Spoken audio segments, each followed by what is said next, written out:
or you'll be able to hear me without a problem. So I hope those last two talks were interesting. Certainly they were for me, and laid the foundation for a talk today. I'm going to give you an update on Bevacizumab, also known as Avastin, for hearing loss, but for more than hearing loss, for patients with NF2. And of course, you see my name on this slide. I want to acknowledge Tracy Galloway. I don't know if Tracy made it today, but she read my presentation and said, unacceptable, you have to change it. So hopefully this will be a better presentation today based on her input. And she recommended, and I think it's smart, that I try to address 5 core questions today. And of course, I'm always happy to answer any questions that I don't cover. Practical questions. Who should receive Bevacizumab? And I guess I should say the reason I call it Bevacizumab is we're really not allowed to call them by trade names, just so you know. So, because we don't favor any drug company over another. So, who should receive Bevacizumab? Am I likely to respond to treatment? What are the side effects? Does Bev work for other tumors? And a more general question of what comes after Bevacizumab. So we'll start with the first question of who should receive Bevacizumab. And this is a reminder slide for me just to cover for you how we think about hearing in NF2, because not everybody really understands. And this is an example of an audiogram which I want to walk you through. Now, for those of us, including me, who've had audiograms, you know they put the headphones on your ear, they play certain frequencies, you raise your hand when you hear it, and by increasing the loudness of noise until you raise your hand, we can create a graph, which you can see here. On the y-axis is the loudness of noise, louder being at the bottom. On the x-axis across here is the frequencies in hertz. The higher frequencies are on the right, the lower frequencies on the left. And based on an individual, you can just put information here about where they test. And I'm hearing reverb. You know? Yeah. Am I too close or too far? Too close or too maybe better that way? Very close. Oh, no, it's an echo. Let me try it like this, and then we'll see. If you can't hear me, let me know. There is CART. So we know that the pure tone average, which is what I showed you here, is a measure of how loud a noise has to be for you to perceive it. That's a very different quality than what we call the word recognition score, which is to say, how many of the words can you understand if we present it loud enough? And the one that's more correlated with quality of life is your word recognition score. That is how much you can actually decode and hear. Because we know that if you have hearing that's not good, making it louder doesn't make it any more intelligible. So we're going to focus a lot today on the word recognition score, which is what Bevacizumab improves in some patients.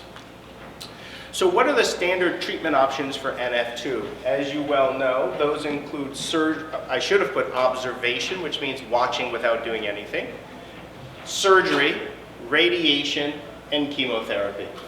And the way that I think, for disclosure, I'm not a surgeon, just so everyone knows. I'm an oncologist, so I do chemotherapy and drugs. And I tell everybody who comes to my clinic, always remember that when you're a hammer, the world's a nail. So if you're a surgeon, you tend to recommend surgery. If you're a radiation doctor, you tend to recommend radiation. I'm a drug guy, medicine guy. I tend to recommend drugs, so you should all know that. And this is my kind of simple view of surgery in NF2. One thing that's important for vestibular schwannoma is that the surgical outcomes depend on tumor size.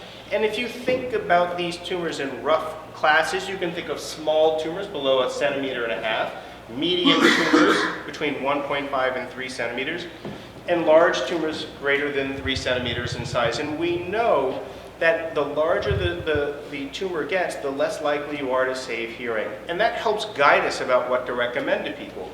We know, for example, that for the medium and larger tumors in most centers, the chance of preserving useful hearing is not that good. Whereas for smaller tumors, the chance of hearing preservation is better, still probably not in excess of about 50%. And so that guides us at NGH. Our policy currently is to reserve surgery for a non-hearing ear, that is an ear that doesn't have hearing already, because you can't lose more hearing. Or for these large tumors that have brainstem compression, you might want to decompress those as well.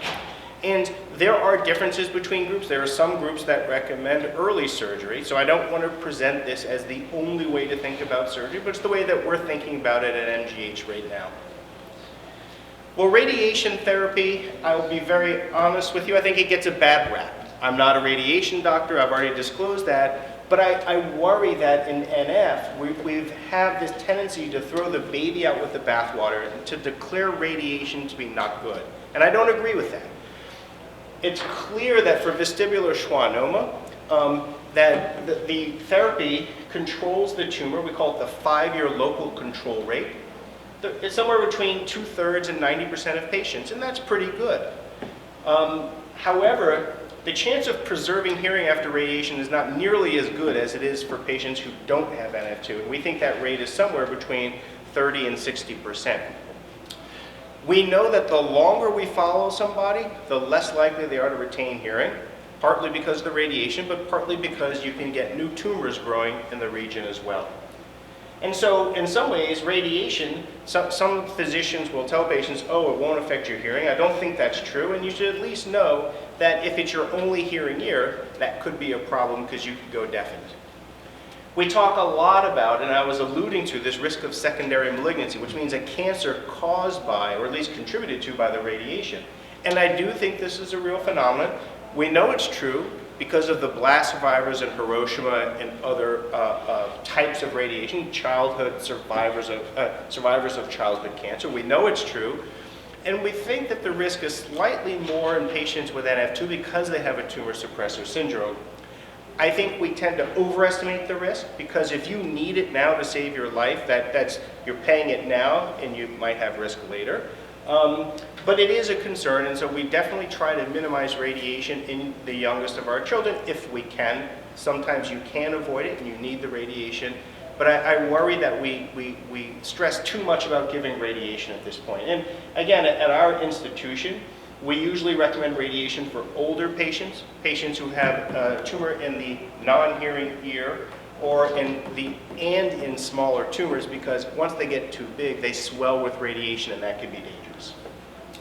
This is one of the first 2 patients that really forced us to think about different options besides surgery and radiation. This is a 23-year-old woman who had lost hearing in her right ear. This is the right ear, reversed. So in the small tumor had no hearing, and the large tumor was the hearing ear, and this was growing. So if you do surgery on this tumor, the individual is deafened. And if you do radiation, they're also likely to be deafened. And in addition, this tumor is larger than 3 centimeters, so they're not even a good surgical candidate. And this is what led us to try Bevacizumab. So I would just say that as you think about, should I be on Bev, is it right for me? I do think there's a lot of clinical thinking, which I'll develop later in the talk, about who's the right person. It is definitely not a treatment for everybody with NF2. There are certain times in care where it should be considered, but many times where it would be inappropriate. So if I am somebody who goes on Bevacizumab, am I likely to respond to treatment? And I want to review with you some of the results from our phase 2 study, just to give you a sense of what our results have been. This won't generalize to you specifically, but we'll give you some context. In this phase 2 study, we enrolled 14 patients very quickly, as you'll see. When we have the patients, we can accrue them to trials, and I want to emphasize the limitation we have with clinical trials. More than money is getting patients on trial. And it takes a lot for me to say that. The problem is more than the money. It's really matching people with the right trial. The average age of patients in this study was 30, but I want to show you that we treated patients as young as 14 here. I've treated patients as young as 12, and we're going lower yet, to patients as old as 79, and I spoke to somebody on the phone this week who's 71 who may need treatment. So I don't think that the age is a big limitation on who can receive this treatment. And all patients had decreased hearing prior to enrollment. And again, these were a group of patients who really needed treatment because more than half, 9 out of 14 of these patients, only had one good ear, and that's where the tumor was growing and they were losing hearing, so they really needed treatment. Now, at the risk of showing too much data and too much graphs and so forth, I do want to give you a little bit of what we look at as physicians to decide whether a drug works. And what you see here is a plot where on the x-axis along the bottom it says baseline, so before treatment, at week, this is 3 months, 6 months, and 1 year, okay? And what you see here on the y-axis is the percent correct. So 100% is perfect hearing and 0% is no hearing.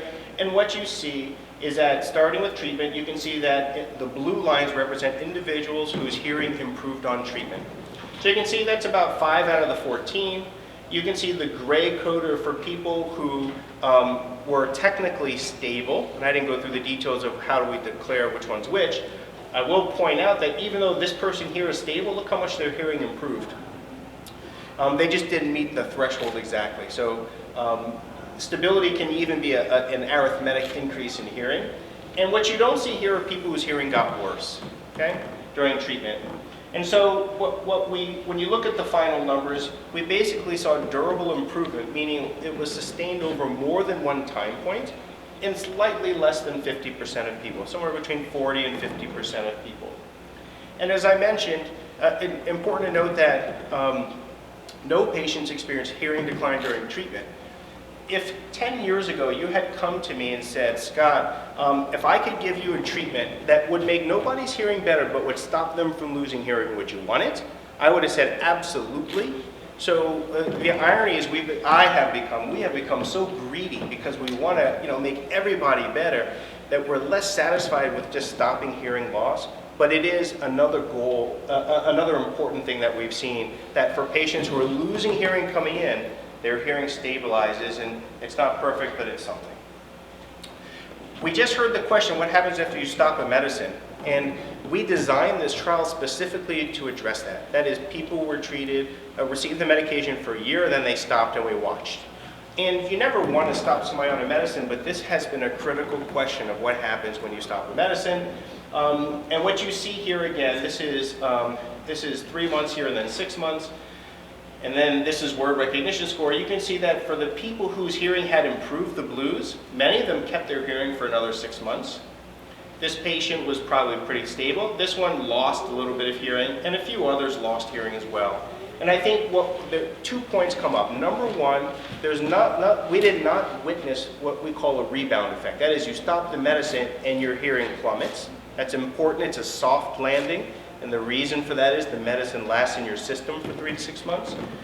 But I do think at this point that for the majority, but not all patients, that when you stop the medication, people do lose their hearing again. So I don't think we're in a position now where you're going to get a year of treatment and you're finished forever. I wish that were the case, but I don't think that's reasonable. And part of the art of this is how to juggle it where you go on for a year, maybe take a break, and then sometimes you go on, sometimes you go off, or you can adjust the dose. This is what we're studying in clinical trials now. That is, how do you give somebody the benefits of Bevacizumab over long periods of time and maintain their safety?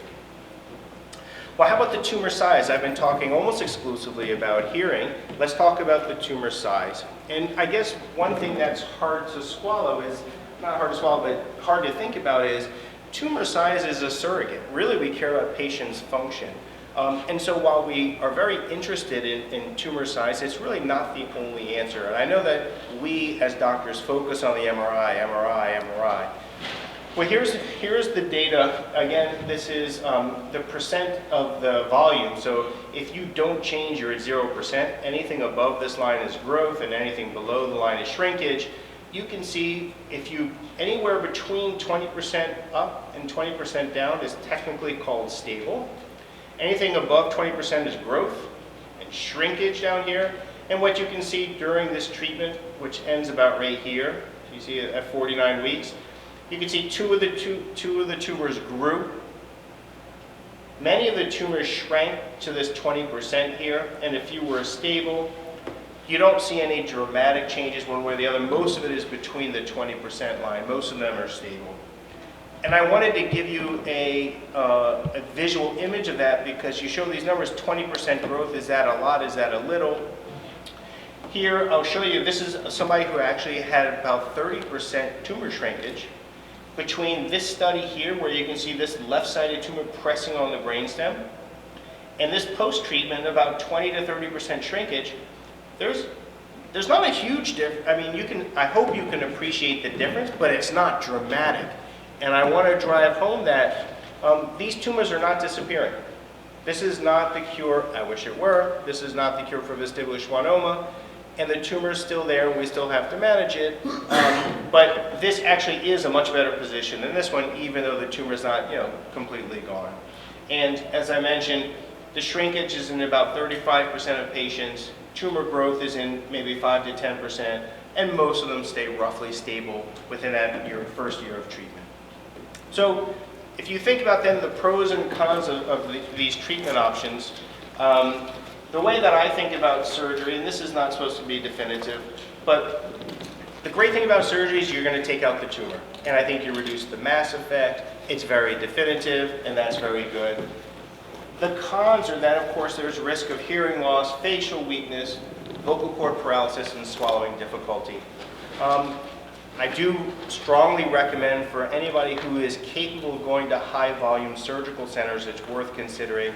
There's just no debate at this point within medicine that high volume centers in general have better outcome than low volume centers. I wish that wasn't the case, but it is. There's many high volume centers across the country, and if you think surgery is in your future, I would very strongly consider being at one of those high volume centers. Well, what about radiation? One of the pros of radiation that is non-invasive and that there is the potential for long-term tumor control. For me, the risk of radiation is that you do experience, most people experience hearing loss over time. And as I mentioned, this slightly increased risk of cancer, which if it happens is a total disaster. If it doesn't, then of course you feel very good because you were in the majority of patients.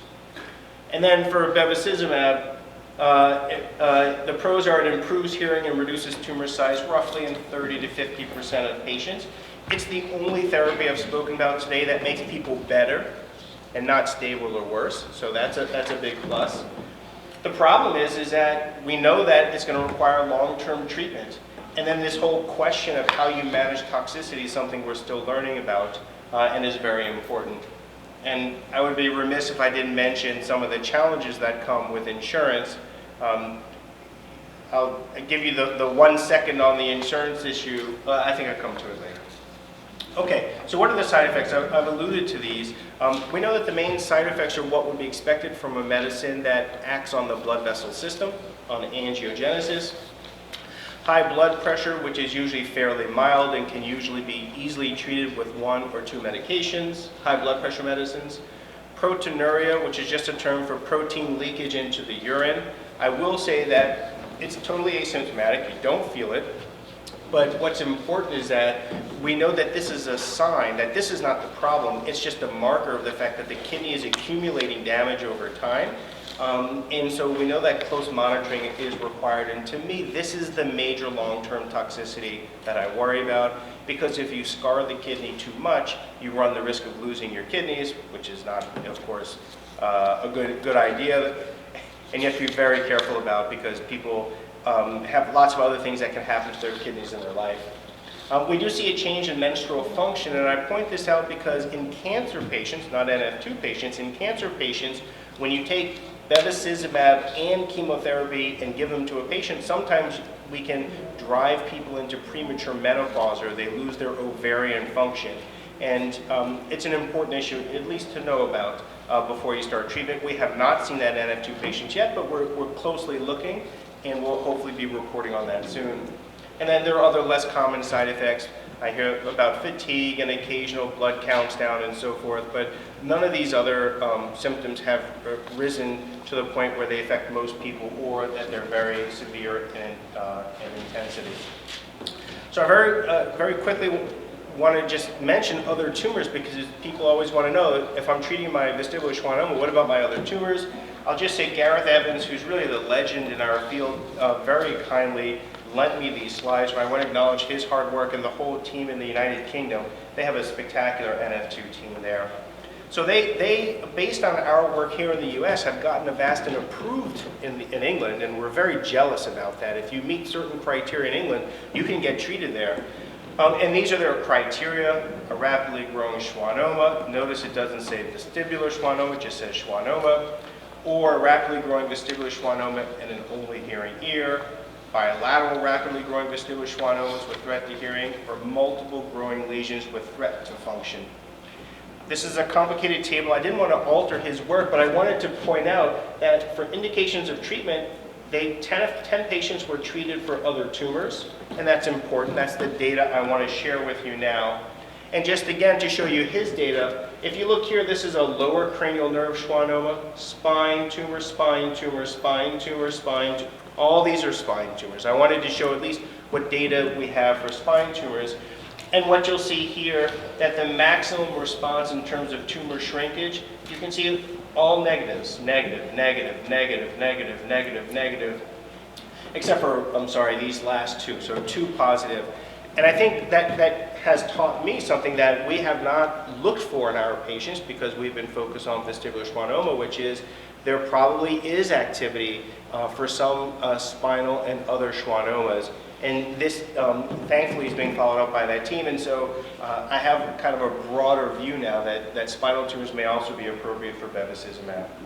Sadly, meningioma, which is a really rough problem for patients with NF2, when we looked at our data, we did not see any convincing evidence that Bevacizumab treats meningiomas. We saw some initial shrinkage, but unfortunately this was not durable, and so we, at least at Mass General, we do not recommend Bevacizumab as a primary treatment for meningioma. So here's my kind of view of clinical decision making. I want to remind us that observation without treatment is a reasonable option for many individuals, and I strongly believe that this observation without treatment may result in prolonged hearing more so than immediate treatment with either surgery or radiation. The expression, don't just stand there, do something, I like to invert that and say, don't just do something, stand there.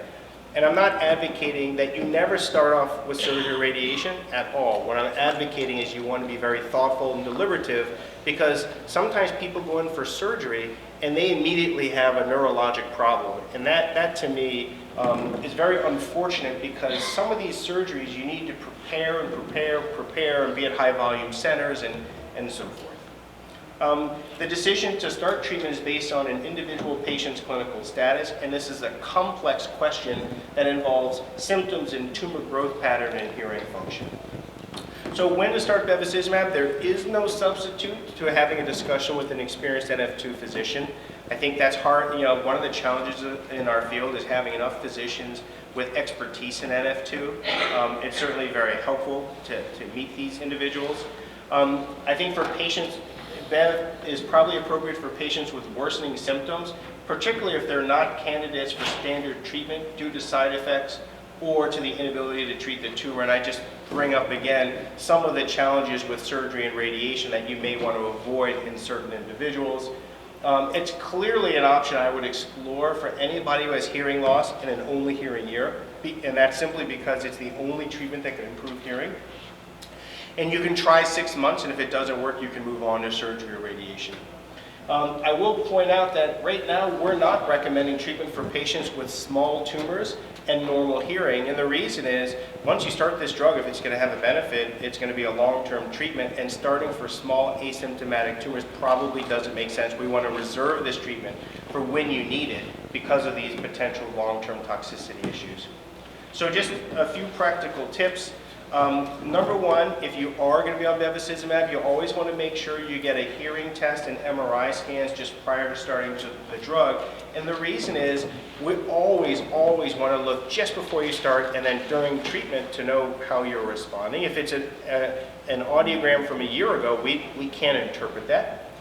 And also, I would strongly consider sending MRI scans for volumetric analysis to one of the sites, and CTF does support a lot of those costs because it can give you very precise measures of tumor volume, which can be used to determine how effective a treatment is. I won't go into the details of safety laboratory studies, but you should get them at least monthly, and I emphasize the importance of studies of urine function because of the proteinuria issue I mentioned. And then if you are on bevacizumab and you have no benefit by 6 months, I don't think patients should continue, because all of the patients that we treated basically had a benefit by 6 months, and it's not worth the side effects and toxicity in most cases if you haven't had a response at 6 months. That's not an ironclad rule, so there is some flexibility, but that's just a general principle, I think, to consider. And then finally, with insurance issues, we've been very effective in getting Bevacizumab approved for NF2 patients. I think the trick is we're happy to work with teams and advise your teams if you want. The basic idea is that you ask for 6 months of treatment instead of asking just for a lifelong coverage. You say, we're going to do 6 months, and if somebody is a responder, we will write again for continuation of medication, and if they're not a responder, then we won't. That gives the insurance companies some flexibility to approve a 6-month supply of drug and then consider something after that. So what comes after Bevacizumab? I'm not going to go through this. Clinical trials come after Bevacizumab. I'm running short on time. I'll just emphasize what Michael Fisher just told us in the last session, that the Department of Defense Clinical Trials Consortium is really one of our best venues for clinical trials in NF2. And these are some of the sites that you see here. We have an ongoing phase 2 study, and he just mentioned this. It's the study of 22 patients with progressive hearing loss. And I'll just point out the design. It's slightly different than in the past. We start at a high dose to optimize the response, meaning to get as many people to have improved hearing as possible. And then we lower the dose during maintenance after 6 months to see if we can minimize side effects. So it's a very interesting drug dosage study. I will share my stress with you, which is we're having a really difficult time accruing patients to this. And I think there's a reasonable chance that the federal government will shut down this trial if we don't accrue patients soon. So please spread the word. My biggest worry for running these trials is if we can't show success in completing these trials, we will not be funded to continue them. And I think that would be a disaster for our community. I want to finish just, when I talk about next steps, I want to finish on just updating you on Sonodos, which is a Children's Tumor Foundation funded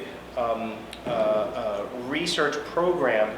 Very novel, very interesting, which I'm part of, so I should disclose that. Sonodos is a multi-institutional collaboration of NF2 laboratories, so there's, I think, 6 or 7 laboratories that are working together. This is focused on preclinical drug development for NF2-related tumors. And what's fascinating and interesting about it is we're trying to bring down walls between laboratories, and that's through the mechanism of complete data sharing across institutions, which is really quite novel. We can talk sometime if you're interested about what a huge task that's been, but it has been working. And our goal is to identify 1 or more drugs worthy of a human clinical trial within 3 years. And I put the date in there because I calculated it. So our goal and my hope is that by the end of 3 years, in May 2017, we're going to have a very logical drug to bring forward. Now, can we get it from a drug company? Can we get the funding? I give no promises on that, but our goal is to deliver some reasonable options for our patients. And we hope that this model will then be exportable. We could use to find more drugs, not just one within 3 years. So what can you do? There are many ways to participate in or support clinical research. I already mentioned spreading the word about active trials. And I guess the thing I just want to point out, which is tough, we know that many trials will fail. That is, the medications won't improve outcomes. But these are also critically important for us in understanding what works and doesn't work so we can find the ones that do work. So this is my friend Jake. This tattoo is says balance for all you know, as you can see here. So he always said this way he'll never lose his balance. So with that, I'll take a few questions. We will have to go across because I'll get in trouble if I don't. But any burning questions now? Either one. Just quickly, one question with the Vaccine. It's an IV? Yes. It's Vaccines intravenous, so you get it once every 2 weeks or once every 3 weeks, depending on. Okay, and then just my other question was, my son has NF2. He has no hearing in his left ear, 100% hearing in the right ear, as vestibular Schwannomas. He 4 years ago took the patent for 18 months. He was one of the ones that had seen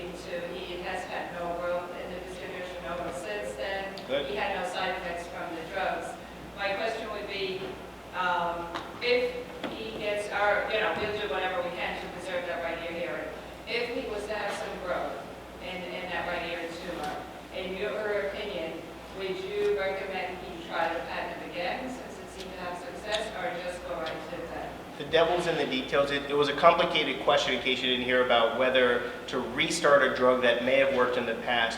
I think if it's as you say, he tolerated it really well and it worked, I think a short trial would make a lot of sense, you know, just to see if it works. Because if it does, then you really are in a good spot. If it doesn't, then you might consider moving on. I say that without really knowing. Oh, of course, of yeah. course. No, I'm talking about not very particular, but in general. Well, Never give up something that looks like it works. Right, So and I agree also with it's an oral drug, so I mean, being that you saw intelligence and camera. you. A lot of people have loved the IV drugs. I've been very surprised. You get infusions on the weekends, all kinds of things. Okay, all right, thank you. What's the longest someone has been on Bevcizumab in the NF2 population? The question is, what's the longest somebody's been on Bevacizumab in the NF2 population? And I can actually answer that because I know who it is. We started treatment in Thanksgiving 2007.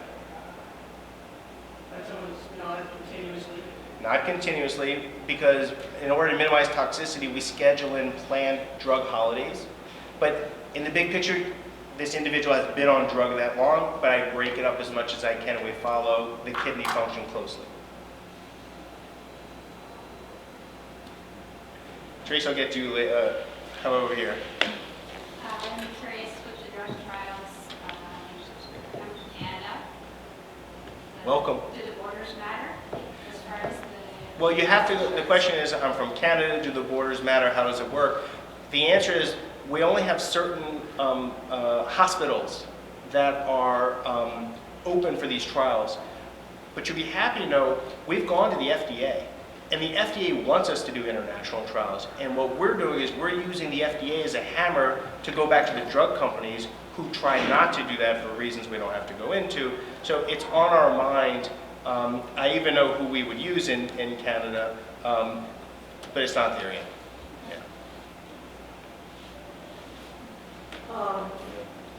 So Becca started on Avastin not through the drug trial because it wasn't open in St. Louis. So can she get on the drug trial so that you can keep track of it, or are you keeping track? It's a great question. The So, better question is, I'm not on the trial, but I am taking the drug. It would be more beneficial to get on the trial than just taking the drug. it's a good question. For a variety of clinical trial science reasons, once you've been treated with the drug, they can't accept you into the trial. And it's only because you can't measure the benefit if you've already been on the medicine. So the answer probably is no, although that data can be very helpful to look at, particularly for spine tumors as an example, but probably not for the trial. I think we have maybe one more in the back there, or maybe two more. You can never get enough NF2 stuff at these meetings. So. With my wife, she got right resected left with stereotactic radiation to that. So after hearing, no hearing in the right then after surgery or had hearing? No hearing on the right, full hearing on the left. Great. With stereotactic radiation. How long ago? 2007-ish. It's great. So if that point becomes available with your little knowledge you have with your snapshot, I mean, would that be an option to be on? You're saying if her hearing got worse in the left ear, would she be eligible for trial? And the answer is yes, the way I write my trials, because if you're more than 5 years out, we assume that the cause of hearing loss is not the radiation. We assume it's tumor. So we do allow, in my trials, allow individuals on at that stage. Good question. So if I want to participate in a trial at a hospital that's more than 4 hours away, can I receive treatment at a closer hospital? What a great question. The question is, if I live far away from one of the treating hospitals, can I just receive treatment closer to home? And the answer is no.